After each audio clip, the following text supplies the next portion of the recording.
prostate cancer. Ang delikado og mamatay ni nga sakit nga cancer sa mga lalaki. Mag Life Extension Vitamin D3 na mo. Rekomendado sa mga medical doctors. Aprobado sa FDA Philippines o FDA USA. Suklan nato ang prostate cancer. Mapalit sa mga butika.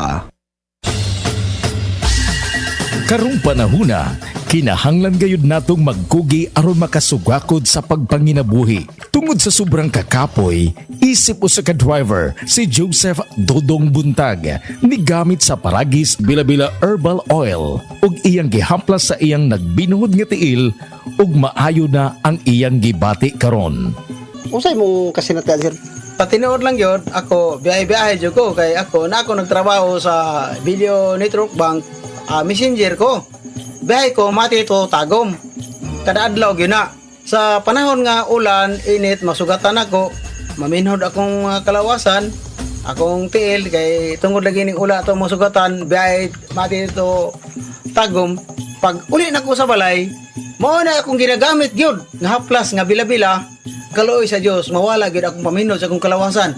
Si Dodong Joseph nag-awhag usab sa mga mag-uuma sa paggamit sa atong produkto. Sa bila-bila haplas gyud kay mao na makahatag katong mag-uuma nga maabtan og ulan init, pag uli nyo haplas gyud sa bila-bila, barato ra. Haplas bila-bila tinuod gyud ako nasinati nako karon sa akong paningkamot sa akong pamilya, nakahatag gyud kaayuhan sa akong panglawas. Bila-bila gyud nga haplas gyud, bila-bila. Na ako sa Ginguna, Purok Sumikap Dasto, Barangay Matiao. Joseph Buntag, akong angga Dodong. Usa kakasinatian sa ato mga driver nga sweet lover ug Paragis Bila-Bila user.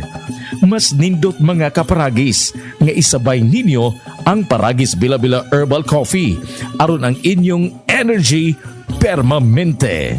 Kini ginama sa GFMQ Marketing kay sa Paragis Bila-Bila dili na ka mag-agwanta pa.